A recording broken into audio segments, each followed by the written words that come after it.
Sim, tem um propósito muito claro. Nós temos a habitação no centro do debate político estes dias e muitas vezes esquecemos, dentro do problema da habitação, que afeta evidentemente e sobretudo a classe média, temos um problema sério, como vimos, de sem-abrigo na cidade de Lisboa. Eu tive a preocupação nos últimos dias, antes de fazermos esta ação, fazer uma análise aprofundada à situação dos sem-abrigo e os números são de facto preocupantes. Nós na última década, portanto estamos a falar de 2011 a 2022, mais ou menos, nós tivemos um aumento de mais de 1000% de sem-abrigo, mais de 1000%.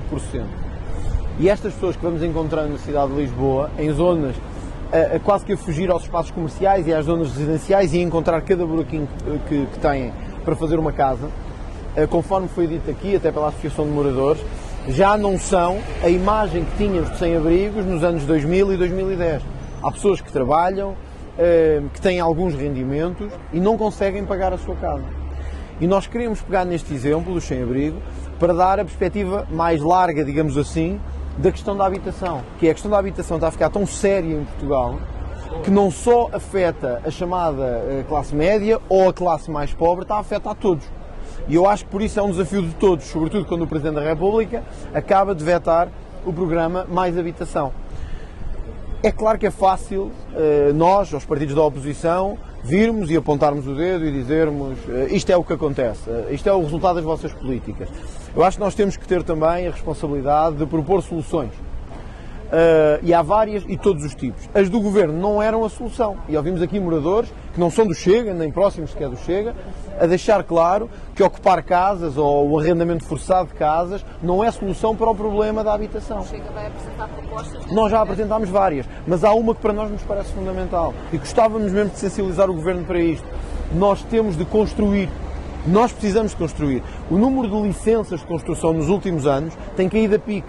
O número de casas a que se tem dado, de empreendimentos a que se tem dado licença tem caído a pique. O investimento na construção caiu mais de 6%. Mais de 6% este ano. E portanto nós não vamos ter nenhum milagre, a menos que ocupemos a casa das pessoas, à maneira socialista. Se não queremos ir por aí, eu acho que um país moderno já não quer ir por aí, nós só temos uma solução, não há milagres. Nós temos que construir mais. E construir mais é incentivar a construção, é diminuir os impostos sobre os materiais de construção, que é uma coisa de que as empresas se queixam muito, é que não conseguem construir e, obviamente, temos que ter gente para trabalhar, porque se não houver também não dá. O Chega vai propor um grande programa de incentivo à construção em Portugal para uma década e que passa pela diminuição dos impostos sobre materiais de construção e pela redução drástica da burocracia. Eu tenho ouvido, tenho que dizer que eu respeito totalmente aquilo que ouvi a deputada Mariana Mortágua e o secretário-geral do PCP, Paulo Raimundo, dizerem, mas tenho que apontar isto. Ouvi os dois e ouvi-os com atenção porque é o meu trabalho. Não apresentam uma única solução. Ouvi hoje o secretário-geral do PCP, Paulo Raimundo, falar sobre o alojamento jovem. Ouvi ontem a deputada Mariana Mortágua dizer que vai marcar uma manifestação para dia 30. Tudo certo. Mas soluções não existem. A solução é sempre a mesma. Ocupar as casas, tirar as pessoas de lá, obrigar a arrendar. Um ataque à propriedade privada. Nós temos outra. Construir mais. Incentivar a construir. E o mercado, e o bom senso, e o trabalho de todos há de funcionar. Porque nós não precisamos de ter medidas de natureza socialista para resolver o problema da habitação. Não será que para as pessoas da situação de sem-abrigo acha que essa medida também chegará? Acho que também.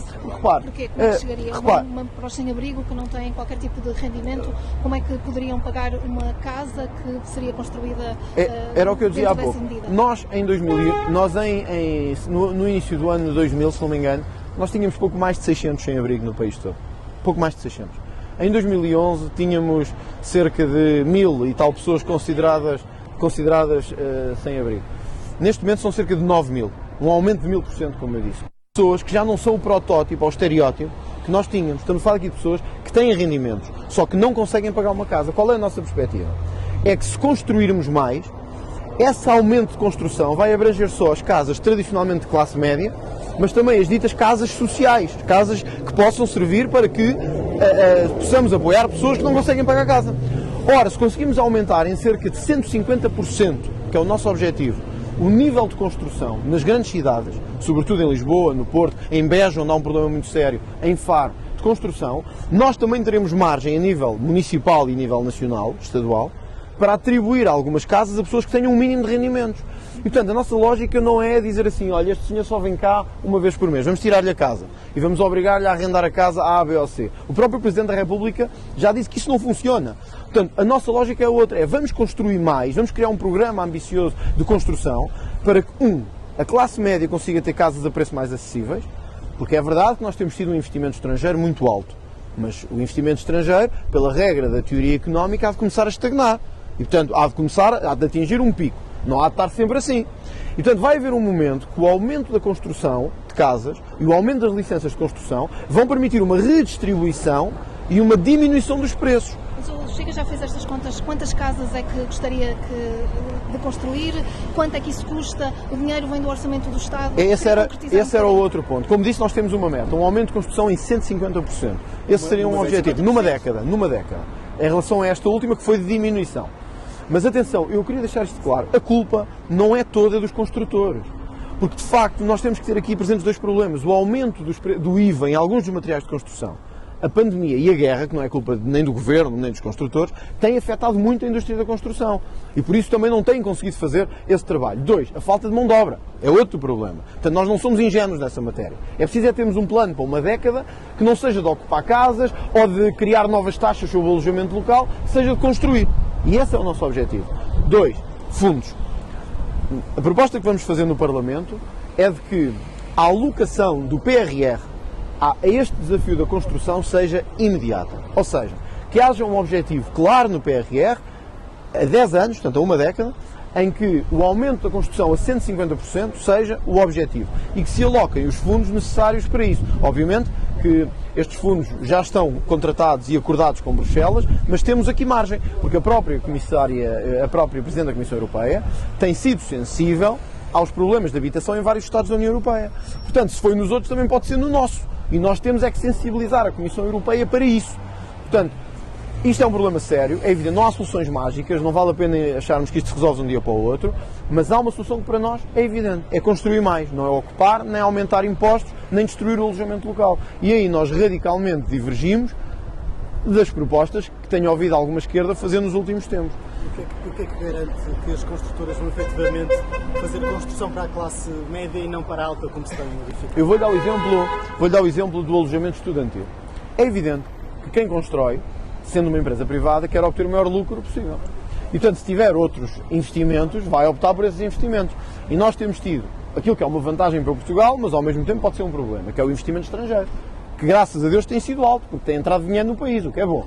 Por outro lado, tem aumentado muito o preço habitacional, porque quem vem, se tiver mais liquidez disponível, faz os outros estabelecimentos todos e casas aumentarem os preços.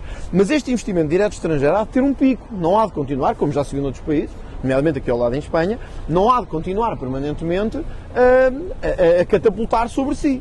E, portanto, é ao encontrarmos esse pico que nós temos que acreditar que um nível de construção mais elevado vai levar também a que os preços diminuam e a classe média possa voltar a ter a oportunidade de vir viver para as cidades. Portanto, nós não temos uma solução mágica, mas o Governo aí pode intervir. Por exemplo, por que não dar incentivos específicos à construção de residências universitárias? Haverá o seu lucro, mas há também incentivos para que seja especificamente destinado à residência universitária. Por exemplo, ao nível do IVA, por exemplo, ao nível de isenções de IRC. É este pacote que nós entendemos que deve ser feito e não dizer às pessoas que têm o alojamento local: bom, foram muito úteis, muito obrigado, agora desandem daí que nós precisamos de ocupar os prédios. Esta é que é a lógica diferente. E eu acho que isto é um problema tão sério que todos têm chamado a atenção, Presidente da República, partidos, Governo, que nós só vamos conseguir resolver se estivermos em harmonia e no maior consenso possível. Ora, como assinou o Sr. Presidente da República, o programa Mais Habitação é tudo menos consensual. Não só divide a Assembleia, nem divide, tem a Assembleia da República apenas com um partido a seu favor, todos os outros contra, tem gerado uma clivagem social enorme entre proprietários, arrendatários, proprietários de alojamento local, etc. E eu acho que nós precisamos de consenso. E eu acho que este pode ser o primeiro ponto de consenso. Eu acho que não há ninguém, arrendatários, construtores, proprietários, estudantes, classe média, que diga assim: não precisamos de mais construção. Eu acho que todos estamos de acordo com isso. Na última década desceu uma brutalidade. Portanto, este pode ser um primeiro passo para o consenso político que precisamos num programa de habitação. É isso que vamos propor no Parlamento, agora em setembro, e esperamos que o Governo seja sensível a esse ponto também.